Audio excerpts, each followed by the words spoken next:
Aku sempat sedih, ngedrop. Tadi malam aku juga baru live gitu, aku dihujat 12.000 orang gitu di TikTok.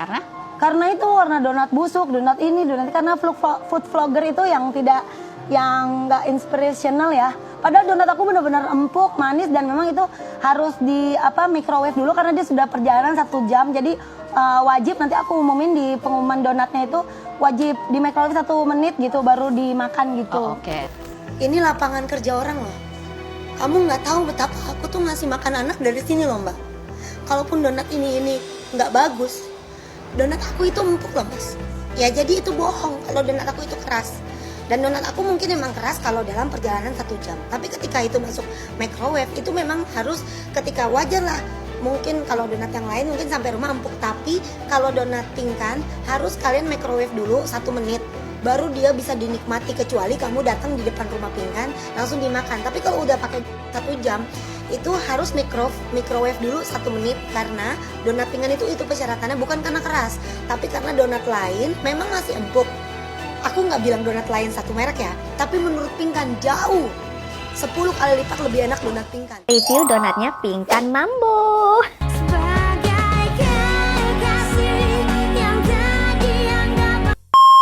Kesan pertama, ya memang ada pepatah namanya don't judge the book by its cover. Bukannya mau julid ya, tapi ini tuh 200.000 aku beli. Isinya itu 4 macam mix ya, cuman dapat kotaknya kayak gini nih tuh ya. Ya memang ini aku dapatnya semalam ya, karena memang hanya bisa di pick up kalau jam 6 sore. Cuman ini memang kotaknya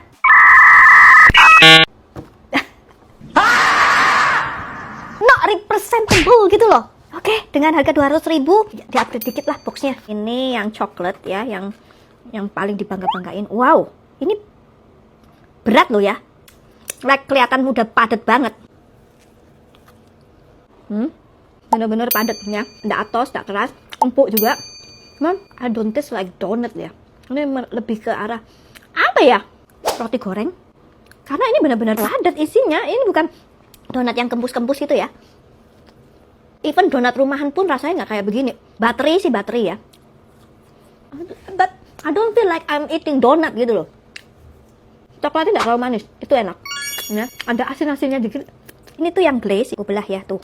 Padet banget kan? Tuh. Disuruh bayar 10 juta untuk nge-review donat. Kalau kalian mau nggak? Sebelum lanjut, kata gue kalian mendingan main dulu ke akunnya Kak Ala, ownernya Bittersweet by Najla. Itu kalian tonton dulu videonya. Seperti yang kita tahu, sekarang ini ada donat viral jualannya artis. Udah banyak di-review dan juga dibeli sama para food vlogger. Dan Kak Ala ini kan ceritanya juga ingin ikutan mereview, tapi ternyata malah disuruh bayar 10 juta per jam. Tapi ini masih rancu ya. Kita sih positive thinkingnya, oh mungkin si ownernya ini berpikir mau review bareng sama ownernya. Mungkin ya. Dengan tarif 10 juta per jam. But anyways ya, cuma mau berpesan aja untuk para owner apalagi di bidang F&B di luar sana. Ketika ada orang mereview jualan kalian dan mungkin reviewnya itu tidak sesuai dengan yang kalian inginkan, atau mungkin lebih ke negatif gitu loh, ibarat kata jualan kalian ini dinilai kurang gitu loh oleh orang lain, kayaknya nggak apa-apa nggak sih? Maksudnya jadiin aja itu sebagai masukan dan sambil kalian meningkatkan lagi kualitas produk kalian. Jadi jangan malahan orang-orang yang review ini, para food vlogger ini dibilang julid, mau matiin rezeki orang. Padahal ya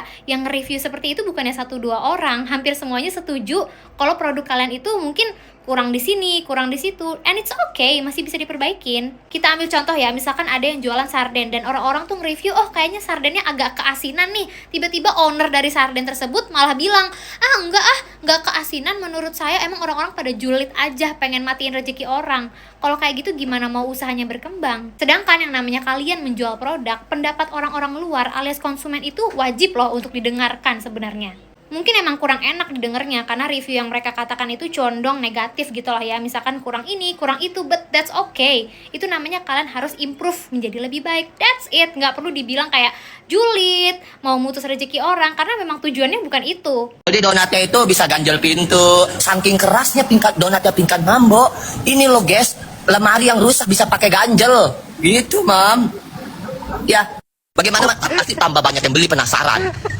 Nggak ada yang beli dong, nanti pada beku, orang nggak percaya itu empuk. Kalau sama aja sih sama food vlogger yang julid, setan, dangkalan, jadah. Nggak pulang lo, gue tutup pintu buat lo bikin review kayak gitu. Mencret. Itu nggak bantet ya, itu bagus.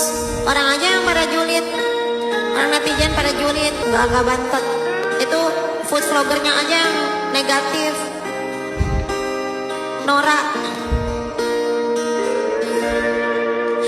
emang bagus ngejulitin orang, emang bagus. Itu kan kerjaan orang. Harusnya jangan ngejulitin orang. Harusnya jadi konten kreator itu yang jangan nutup rezeki orang. Emangnya dia mau bayarin susu anak aku? Nge-review bohong. Donat aku nggak keras, bohong.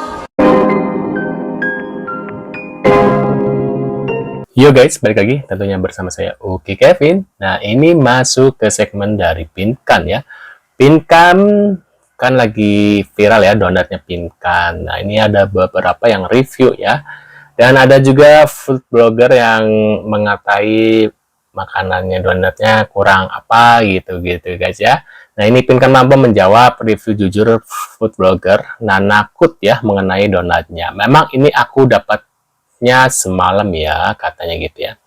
Ini ada komentar, katanya belum launching loh Ci, ready buat orang-orang yang maksa, katanya gitu. Nah, langsung dibalas sama Nanakut. Nah, omongannya stres itu, kalau nggak ready jangan diklaim nomor telepon buat pesen donatnya. Kena nggak ready ya nggak ready, pas aku suruh manajer pesen nggak ada pesen, paksain kok, langsung dikasih list menu dan harga, katanya gitu langsung ya. Dan nggak apa-apa lah Ci, rekan-rekan rekan-rekan amal mungkin bantu ya, bantu karena beliau anaknya banyak, asik. Emang anaknya berapa? Aku nggak masalah kalau bayar. Cuma kasih saran sih, perbaikin kalau mau jualan jangka panjang, bukan karena FOMO. Tapi ya kalau nggak mau dengerin, merasa udah paling bagus ya no comment. Nah, ini balasan dari Nanakut lagi ya. Nah, ini seperti apa beritanya guys? Ini aku dapatnya semalam ya, karena memang hanya bisa di pick up kalau jam 6 sore. Cuman ini memang kotaknya Kotak biasa ya. not representable gitu loh. 200.000 Dengan guys. harga 200.000, di-upgrade dikit lah boxnya. Ini 200.000 Ceko Itu tidak bagus. mematikan rezeki orang. Untung-untung biarpun ini donat basi sedikit, misalnya busuk pun, aku bisa, maksudnya bukan busuk, maksudnya donatnya bisa, misalnya pun jelek gitu, aku tetap menghasilkan uang, bisa beli susu anakku gitu. Jadi harusnya kalau komen positif itu, Kak Pinkan hebat, Kak Pinkan semangat ya, cari kardus yang lebih baik lagi kayak gitu. Tapi kalau orang kayak ini kayaknya nggak respectable apa gini kayak itulah makanya banyak orang, kita jangan dengerin kata orang yang tidak kerja lebih keras dari kita. Waduh. Kalau dinilai ya donat Maha, itu benar Pinkan mampu dengan dadingnya. Oh, dading. Bukan tipe donat Indonesia, tapi donat Belanda. Kalian coba cek aja, itu ada donat Belanda namanya oliebollen. Karena kayak Pinkan Mambo tuh orang Manado, biasanya orang Manado tuh makanannya hampir-hampir mirip dengan yang tipe-tipe kue Belanda atau makanan Belanda ya. Jadi oliebollen itu memang cara pembuatannya hampir mirip, adonannya basah. Terus langsung digoreng di minyak. Jadi nanti dia ngembangnya itu di minyak ya, di atas minyak. Dan kalau oliebollen itu dia nggak ada bolongan tengahnya, karena Kak Pinkan pakai cetakan donat itu jadi seperti kelihatan kayak donat. Mungkin saja ya nih point of view-nya Kak Pinkan Mambo itu memperkenalkan donat Belanda.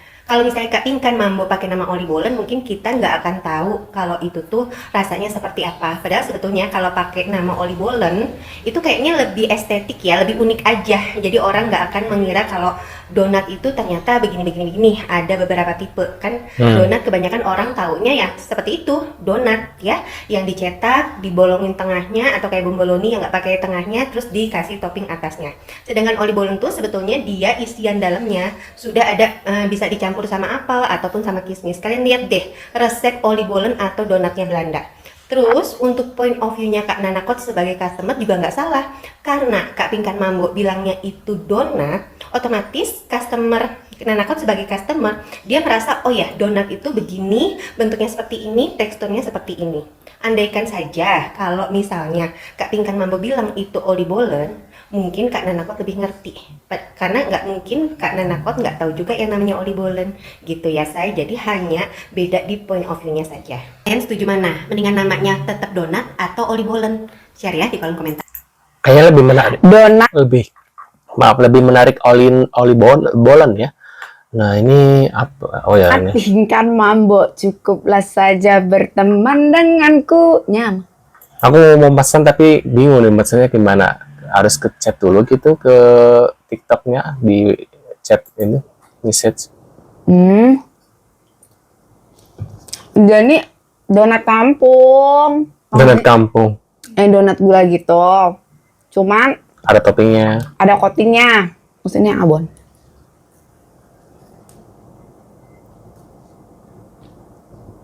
Ini abon apa ya? Abon ayam. Abon sapi.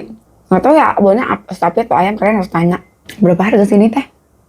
Itu harganya 180. 180 dibuat berarti 12. Tapi boleh campur rasa.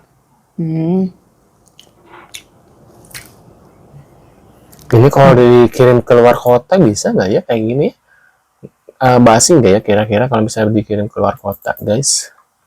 Ini bukan donat pingkan mambo, soalnya aku harus bayar 10 juta. 10 juta. Aku tuh dari kemarin tuh ngiler banget ngelihat Nanakot semua pada review donatnya pingkan. Aku tuh bilang tim aku, tolong dong pesenin gue donatnya pingkan karena aku pengen bantu review. Nah, akhirnya tim aku tuh WhatsApp, kalau aku payment sekarang bisa nggak di pick up jam 6 sore? Terus jawabannya begini, nggak bisa, katanya bisanya hari Senin. Oh oke, mungkin full nggak sih orderannya?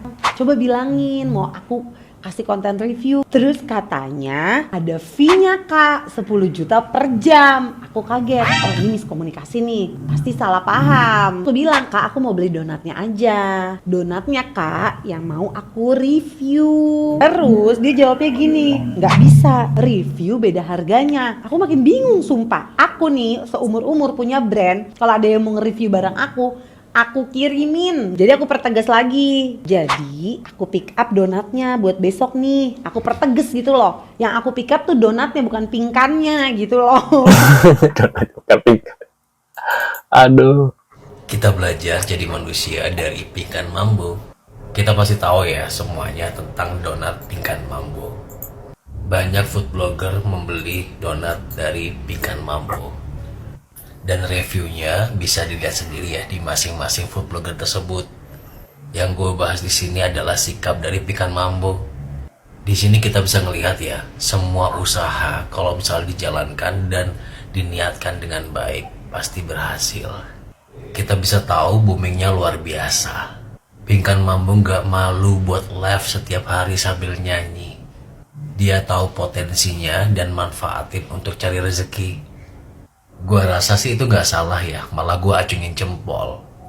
Banyak dari kita biasanya malu buat ngelakuin tersebut.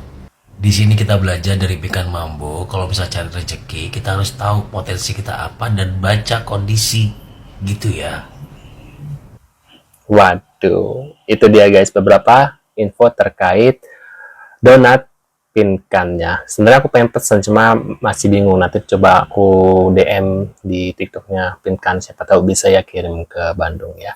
Kira-kira basi nggak ya? Tapi ntar kita coba dulu deh ya. Nah, menurut pendapat kalian gimana nih yang sudah mencoba? Apakah kalian sudah mencoba donatnya pinkan guys? Rasanya gimana? Enak atau gimana? Mungkin bisa tulis di kolom komentar ya. Terima kasih sudah hadir dan kita akan bertemu lagi di video selanjutnya. See you guys.